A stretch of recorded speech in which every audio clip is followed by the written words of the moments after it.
풀무불 같은 고난도 믿음이 이깁니다 라고 하는 제목으로 말씀드리려고 합니다.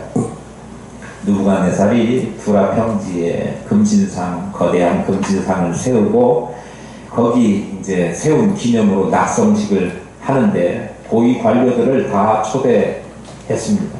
말이 초대지 불러 모은 거죠. 소집해가지고 금신상 앞에 모여 낙성식 할 거니까, 그리고 낙성식 하면서 각종 악기들, 오늘날식으로 말하자고 하면 오케스트라, 장엄한 오케스트라가 연주될 때에 금신상에다 절해라 이렇게 했습니다. 만약에 절하지 않으면 다 풀무불에 던져 죽이겠다. 그러니까 겁을 먹었거나 아니면 느부갓네살, 잘 나가던 느부갓네살, 당시에 느부갓네살은 패권을 장악하는, 그리고 수많은 나라하고 싸워가지고 한 번도 져본 적이 없는 힘있는 장수, 왕, 군주 아니었습니까? 그러니까 그의 말이면, 호령이면 안 되는 것이 없었고 모두가 다 복종을 해야 됐기 때문에 그 금신상 앞에 모두가 절했는데 절하지 않은 사람, 다니엘의 세 친구, 그 이름이 뭐였죠? 오늘 본문에도 수도 없이 반복적으로 나오니까 사드락, 메삭, 아벳느고는 외우려고 노력하지 않아도 그냥 자동으로 외워지는 이름들이죠. 사드락, 메삭, 아벳느고, 이 세 사람만큼은 금신상에 절하지 않았습니다. 그거 바라보고 있긴 옳지, 내가 너네들 언젠가는 한번 봐주려고 했는데 오늘 잘 걸렸어. 갈대아 사람들이 그 사드락, 메삭, 아벳느고가 왕 꿈 해몽해주고 알려준 대가로 다니엘과 그의 친구들을 높이 등용했었지 않습니까? 자기들은 같은 갈대아 바벨론 출신인데도 그 자리 하나 찾기가 어려운데 그 사람들은 그냥 갑자기 좋은 자리 차지하게 되고, 남의 나라 포로이면서 남의 나라 와가지고 관직에 오른 거 보니까 배도 아프고 그래가지고 시기도 나는데, 이번 기회에 너네들 뜨끔한 맛을 봐라. 어떻게 했어요? 참소, 오늘날식으로 이야기는 왕 앞에 고소했어요. 그 이야기를 들으니까 자기의 명령, 곧 지미 도비오라고 하던 시대에 자기의 명령을 듣지 않고 절하지 않았던 그 사람 3명 불러가지고 지금이라도 늦지 않았으니 절하면 봐주겠지만 그렇지 않으면 각오해라. 풀무불이 기다리고 있다. 그렇게 이야기를 한 거예요. 어떻게 됐지요? 다니엘의 친구들 사드락, 메삭, 아벳느고가 강압에 못 이겨 분위기에 억눌려서 절한 것이 아니고, 우리는 절대 그렇게 못해요. 풀무불에 던져 넣으셔도 어쩔 수 없습니다. 던져 넣으신들 하나님께서 우리를 구원하실 것이고, 설사 하나님께서 우리를 구원하시지 않고 우리가 불에 타서 죽는 한이 있다고 하더라도 우리는 절하지 않을 겁니다. 느부갓네살이 그토록 기회를 주고 다시 한번 절해라 기회를 줬지만 그의 친구들, 다니엘의 친구들이 그걸 거절하니까 임금이 내 말을 아직 여태까지 거스른 자가 없었고, 거슬렀다고 하는 곧 죽음인데 죽기를 각오하지 않으면 너네들이 어떻게 그런 말을 내 앞에서 감히 할 수 있느냐. 자기 명령을 눈앞에서 거절하니까 자존심도 상하고 기분도 나쁘고, 그러니까 낯빛이 바뀌어요. 그전에는 그래도 꿈도 해몽해주고 뭐 이랬으니까 굉장히 관대한 얼굴로 대했겠지만 낯빛을 확 바꿉니다. 그래가지고 풀무불을 지금보다 훨씬 더 뜨겁게 만들어가지고 그들을 거기에 던지라. 오늘 본문의 내용이 이제 그렇게 되는 거예요. 19절, 20절 다시 한번 볼게요.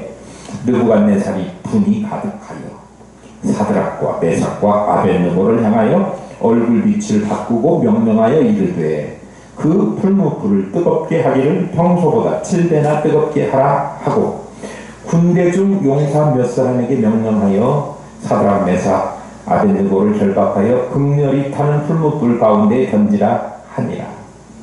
풀무불, 용광로죠. 용광로를 평소보다 7배나 뜨겁게 하라 라고 했는데, 이 7배, 7배라고 하는 말은 정말 문자적으로 7배 그렇게 할 수도 있었겠지만 당시의 기술을 짐작해보면 그렇게 하기는 어려웠을 것 같다 그런 생각이 들기도 해요. 왜냐면요, 만약에 1300도에서 납이나 쇠나 불이나 이런 것들을 녹였다고 하면 1300도에 7배 9100도 9100도 네, 9100도 9100도가 우리 현실적으로 그 올리기가 쉬운 온도가 아니에요. 여러분 불 장작불을 아무리 갖다 올려서 떼보세요. 9100도가 올라가는지. 안 올라갑니다. 그런데 성경에 그분 7배라고 하는 이야기는 뭐냐 그러면 이 7배라고 하는 이야기는 7배가 뭐예요? 완전함을 나타내는 거죠. 완전히 뜨겁게. 그러니까 올릴 수 있는 최대치로 온도를 올려서 용광로를 뜨겁게 달궈라 그런 이야기죠. 그리고 임금의 명령을 거역하고 신상에 절하지 않았던 사람들을 집어넣으라 해요. 군사들을 시켜서 다니엘의 세 친구들을 결박하고 풀무불에 던져라 그렇게 했습니다. 군사들이 그 명령을 받자마자 실행에 옮겼겠지요. 용사들이 붙들고 몇 명이 붙들었을까요? 적어도 혼자 한 명씩 상대하기는 어려웠을 거니까 제 생각 추측에 성경에 기록되어 있지는 않지만 다니엘의 세 친구들 양쪽에서 딱 붙으니까 한 6명은 필요하지 않았나 그런 생각이 들어요. 그 사람들이 딱 붙들고 느부갓네살의 명령대로 그를 용광로 입구 주둥이 있는 데다 이제 푹 빠뜨릴 생각이었습니다. 그래서 그들을 결박하고 용광로에다가 집어넣기 위해서 다가갔는데 처형을 집행했던 그 용사들이 얼마나 그 용광로 풀무불이 뜨거웠던지 그 근처에 가자마자 자기들이 타서 죽게 되는 일이 생겼습니다. 절대 포항제철 견학가거든 용광로 가까운데 가지 마십시오. 거기 그 용광로 쇠물 담는 거 그런 거를 하는 회사가 내화 관계되는 거거든요. 이게 엄청나게 뜨거운 온도인데 그게 용광로 불을 꺼도 며칠을 식어도 뜨겁대요. 그러니까 그 온도가 얼마나 뜨거운데 그리고 그 형을 집행하기 위해서 다니엘의 친구들을 붙들고 갔던 사람들이 다 죽을 정도였으니까 그 속에 들어간 사람은 살아남을래야 살아남을 수 없는 상황이었음을 우리가 알 수 있습니다. 그런데 그 명령을 했던 느부갓네살은 그 광경을 다 지켜보고 있었습니다. 무슨 심보로 지켜보고 있을까요? 야, 너네들 내 명령을 어기고 너네들이 섬기는 하나님이 구해줄 것이다 라고 자신만만하게 떠들었는데 불 속에 들어가서 타 죽는데도 그 소리가 유효할까?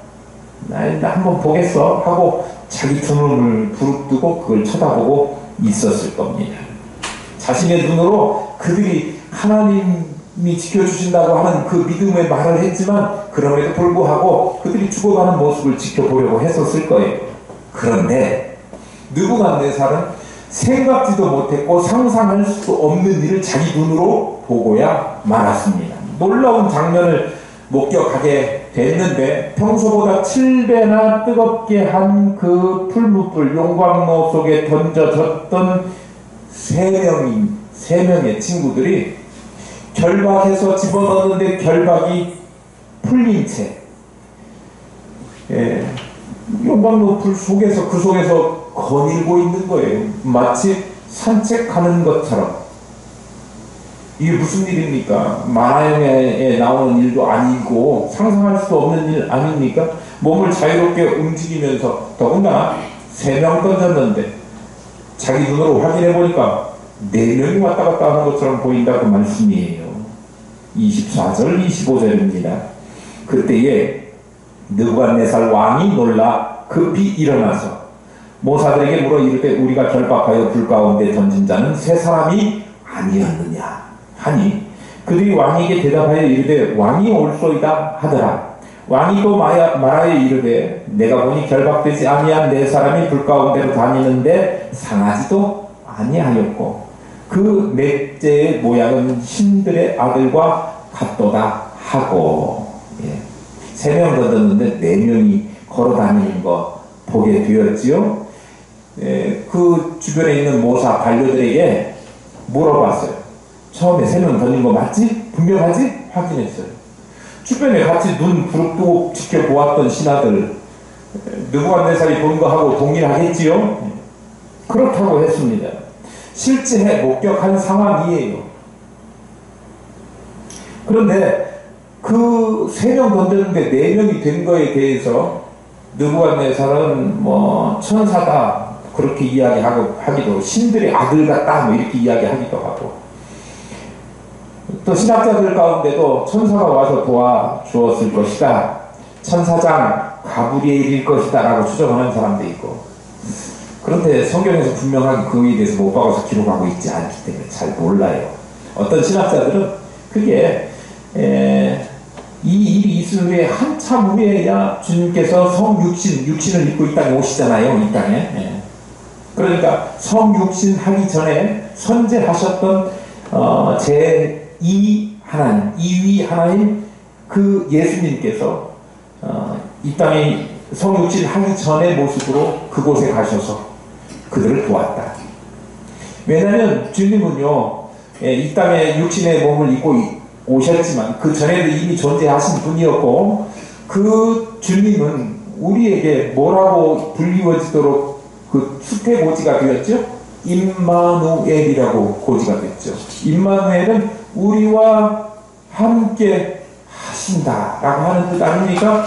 우리와 함께 하시면서 보호하시고 도와주시고 그런 그분이 성자 하나님이신 거거든요. 그러니까 저는요, 천사라는 말도 뭐 부정할 수는 없지만 조금 더 신빙성 있다 그렇게 믿고 싶은, 동의하고 싶은 말씀은 성육신 이전에 제2위 성자 하나님께서 거기에 다니엘의 친구들이 풀무불에 던져졌을 때 그들이 그르지 않고 타지 않도록 그들과 함께 하시면서 임마누엘 하시면서 보호하셨다, 그렇게 보는 쪽에 더 마음이 가요.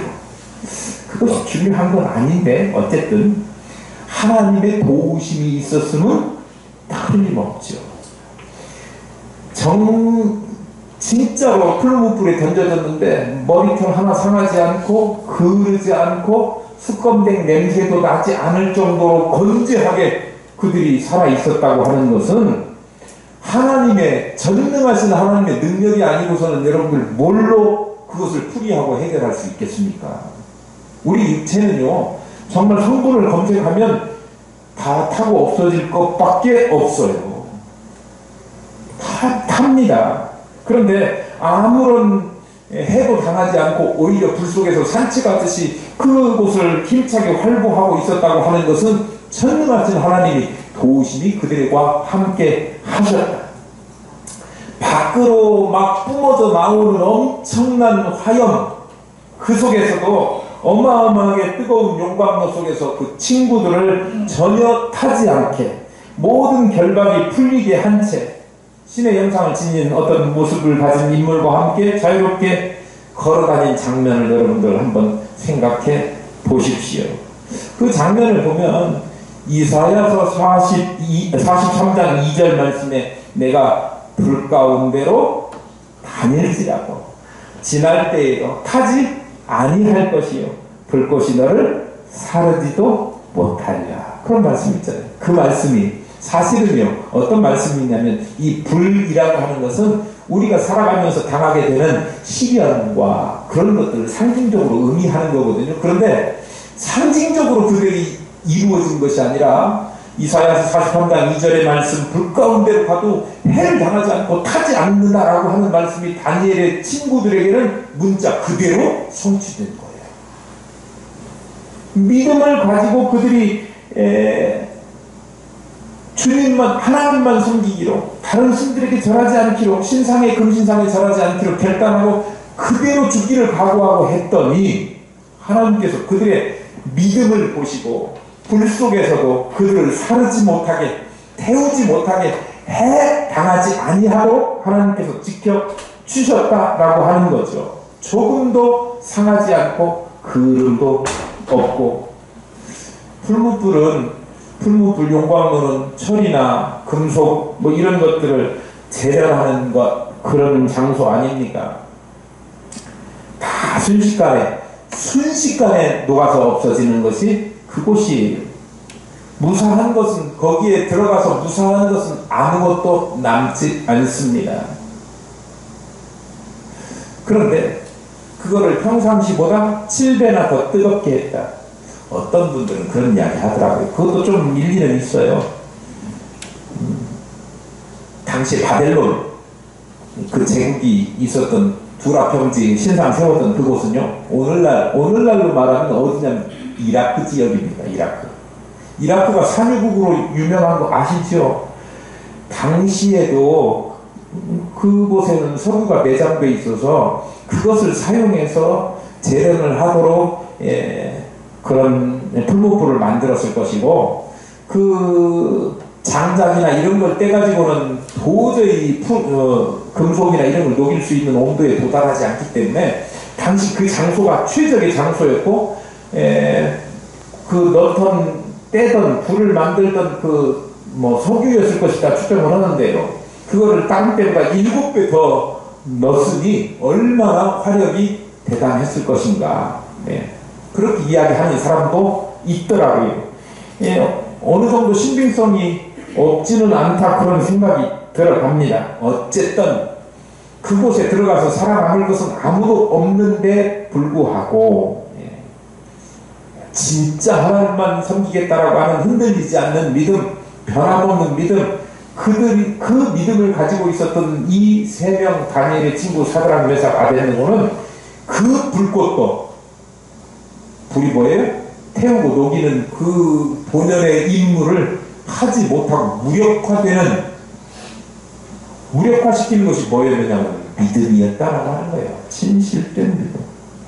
성도의 믿음은 극렬하게 타오르는 불 속에서도 성도를 해하지 못하는, 그리고 오히려 그 믿음을 지켰다고 하는 것 때문에 더 높여주시는, 빛나게 하는 그런 은혜를 하나님께서 허락하시게 된다라고 하는 거죠.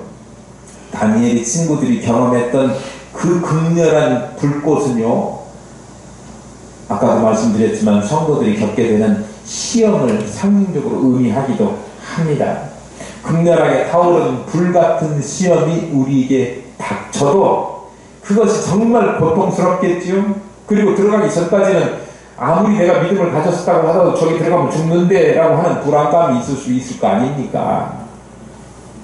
그런데 자신의 힘으로 그걸 견딜 수 없는데 하나님이 도우실 것이라고 하는 그 믿음을 가지고 있었기 때문에 다니엘이 그 불 속에서도 하나도 해를 입지 않는 체험을 하고, 또 그걸 보고 있던 느부갓네살이나 명령권자나 같이 하고 있던 관리들도 보면서 살아계신 하나님의 믿음, 그 믿음이, 왕에 절하는 왕의 명령을 거부했던 그 믿음이, 하나님만 섬기겠다고 하는 그 신실한 믿음이 정말 능력있고 죽을 자리에서도 구해내는 능력이 된다라고 하는 사실을 모두가 알게 하는 빛나는 믿음으로 다시 알려지게 된 것이다, 그런 말씀입니다. 그러니까 이 믿음은요, 굳건한 믿음은요, 사람들을 연단시키고 그 믿음으로 하나님이 살아계심과 하나님의 영광을 더 빛나게 드러내는 그런 것이기 때문에, 아무리 우리에게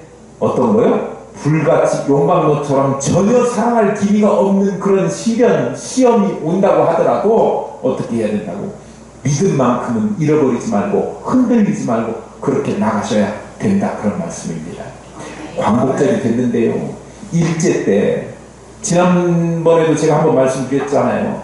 신사참배, 그거 일제가 강요하니까 그 억압에 못 이겨가지고 목사님들도 뭐예요, 27차 홍택기 총회장이 할 때 이거는 국민의례니까 해도 된다 이렇게 가결했었던 그 목사님들도 많이 있었지 않습니까? 그래서 신사 참배하는 것을 합리화시키고 정당화시키고 거기에 절하는 것 그냥 참여해서 하도록 했어요. 그러니까 신앙을 지키면서 신사 참배 안 하겠다고 한 사람들은 오히려 더 핍박을 당하고 고통스러운 가운데 있었는데도 불구하고 그 믿음 지켰기 때문에 그들이 몸은 비록 사라져 없어져 버렸지만 우리 한국교회에서 한 세계 기독교 역사에 있어서 믿음을 지킨 위대한 신앙의 순교자로 남아있고 하나님은 그걸 너무도 기쁘게 받으시고 그들에게 영광스러운 멸류관과 승리의 관을 그들에게 씌워 주셨을 것이라고 확신합니다.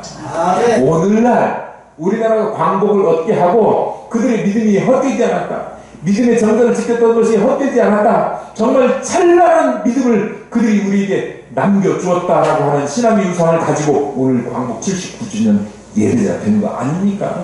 우리도요, 어떠한 시련이 와도 그 시험 앞에서 꼬리 내지 말고 기죽지 말고 불같은 시험 많으나 겁내지 맙시다. 구주의 권능 그 신이 이기고 남겠네. 이런 고백이 저와 여러분의 있기를 축복합니다. 아멘. 믿을 수 없는 장면이 느부갓네살 앞에서 펼쳐졌지 않습니까? 사드락, 메삭, 아벳느고. 이제 더 이상 그들 불 속에 던져 넣었어도 타지도 않는데 불 속에 넣어둘 이유가 없어졌어요. 나오라 그래라. 나왔습니다. 불에 타지도 않는 용광로에 더 이상 넣어둘 이유가 없어졌기 때문에 나오게 했는데 나와 보니까 머리카락 하나 상하지 않고 또 옷 색깔 재가 묻거나 끄름이 있거나 그러지도 않고요. 한 냄새도 없이 온전하게 나왔다. 27절에 기록하고 있습니다. 불이 전혀 효력을 발휘하지 못하게 됐는데요.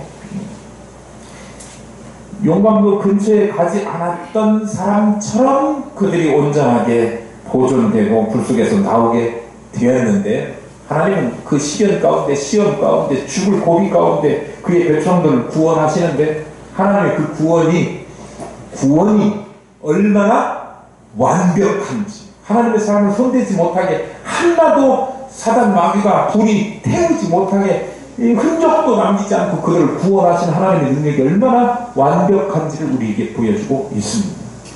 어려운 때에 극심한 불에 타 죽을 것 같지만 하나님께서 구원하실 때 우리를 구원하신 그것을 보면 하나님의 계획은 치밀하고 하나님의 구원은 완벽하기에 오늘 성경을 보면서 우리의 믿음이 그렇게 굳건해지고 그 믿음 가운데 승리했으면 좋겠는데요. 불못불 속에서 나온 다니엘의 세 친구 그를 보고 텔레비전 프로그램 그런 거 있대요. 우리 아이가 달라졌대요. 우리 아이가 달라졌어요 이렇게 하면 안 되고 우리 아이가 달라졌대요. 느부갓네살이 달라졌대요.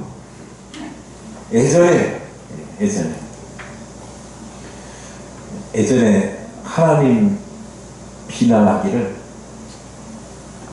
구해줄 줄 아느냐? 이렇게 비난했고요. 오히려 자신이 세운 신상을 세워놓고 거기에 절하라고 했고요. 친구들을 회유하면서 거기에 절하는 게 좋을 거야. 하나님은 너 절대로 구원해주지 못해. 라고 하나님의 능력을 비난했던 그가 28절 느부갓네살이 말하여 이르되 사드락과 메삭과 아벳느고의 하나님을 찬송할지로다. 하나님 찬송하라고 그렇게 입술이 바뀌었어요.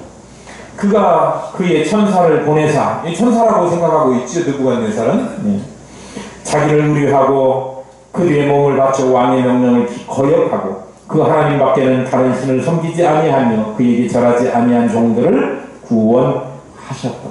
쉽게 말하면요, 정말 굴복할 수밖에 없는 절대 권력자 앞에서 그 말을 순종하지 않는 믿음의 배포를 지켰더니 사실은 굴복할 수밖에 없는 상황이었는데도 불구하고 굴복하지 않았다라고 하는 신앙의 정절의 강도를 보여주고 있어요. 고난을 끝까지 감수하면서 절대 하나님만 섬기겠다라고 하는 신앙의 고집도 담겨 있어요. 여호와 하나님께서 결코 그들을 외면하지 않고 구원하셨구나 라고 하는 그 입술의 고백이 누구요? 세 사람에 의해서 이루어진 것이 아니고, 물론 세 사람도 찬양했겠지요. 그러나 그거 지켜보고 있던 느부갓네살 입에서 자동으로 나올 수밖에 없었다, 그런 얘기예요. 하나님의 능력을 맛보고 체험하고 경험하고 눈으로 확인한 사람들은 그것 말하지 않고 찬양하지 않을 수 없는 거예요.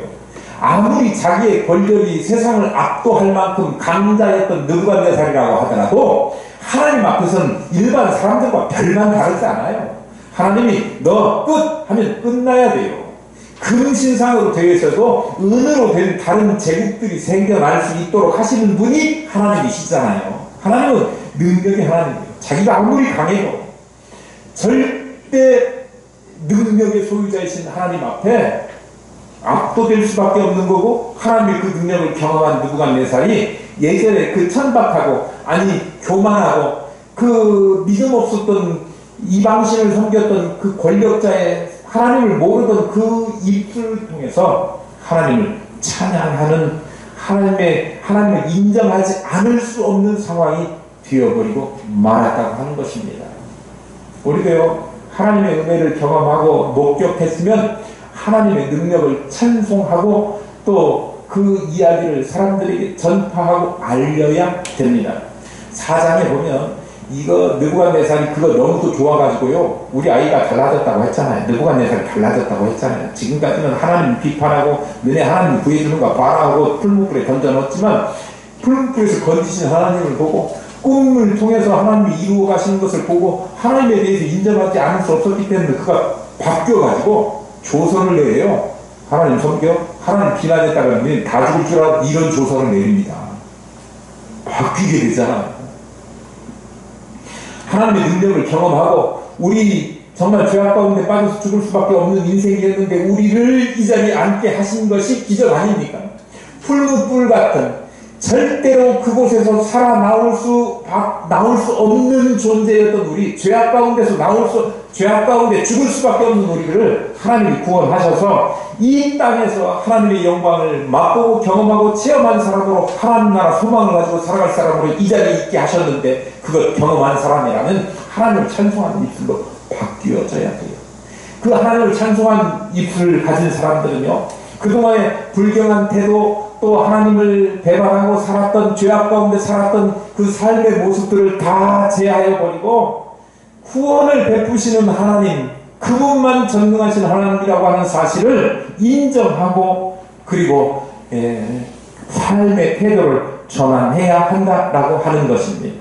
오늘 느부갓네살이 그렇게 삶의 태도가 바뀌었습니다. 그의 태도를 바꾸게 하신 이는요, 세상에 아무도 그렇게 할 수 있는 사람은 없었습니다. 왜요? 당시에 느부갓네살 1인자예요. 누구도, 세상의 권력을 가진 힘센 나라라고 하는 그런 사람들도 다 느부갓네살 앞에서 절망하고 패배하고 나라를 빼앗기고 나라를 바칠 수밖에 없는 상황이었어요. 그 당시에 세계 예전에 패권을 잡고 있던 애굽의 바로도 결국은 느부갓네살한테 내주지 않았습니까, 나라를. 그러니 이 땅에서 느부갓네살을 능가할 권력자가 힘이 있는 사람이 누가 있었겠습니까? 그런데 나는 새로 떨어뜨리려고 하는 느부갓네살, 그를 꼼짝 못하게 겸손한 사람으로 나 말고 내가 하는 것이 아니라 하나님께서 이 세상을 주관하시는 절대자이십니다 라고 하시는 그 생각을 그에게 주신 이가 누구냐 그러면 정말 절대 능력자 여호와 하나님이시라고 하는 사실이에요. 느부갓네살이 이제야 제대로 본 거죠. 이제야 제대로 본 거예요.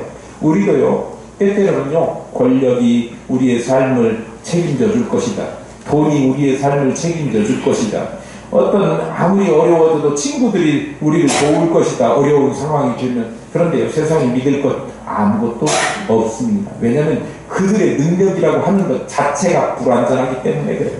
그런데 능력, 온전한 능력과 절대 능력을 가지신 이는 전능하신 여호와 하나님, 그분이시라고 하는 사실을 우리는 알아야 되고 인정해야 되고 그분을 찬양해야 합니다. 뿐만 아니라 그걸 믿는 사람이라고 하면 그 믿음 안에서 절대 우리의 뜻을 굽히지 말고 온전히 그분만 따라 섬기고 나아가기로 결단하고 그렇게 목숨 걸고 그분을 섬기는 그런 사람에게 시험 중에도 험한 시험 가운데도 구원의 은혜를 주시고 우리나라를 이처럼 그 어려웠던 지경에서 구원하셔서 해방시키신 것처럼 죄에서 해방시킨 우리가 하나님의 그 은혜를 믿으면서 하나님 믿어도 앞으로도 또 시험이 오지 말란 법은 없거든요. 그러나 지금까지 성경을 통해서 확인해 본 것,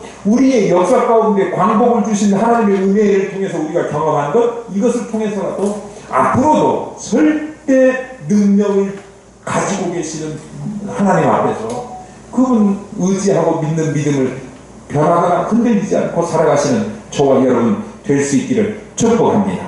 아멘.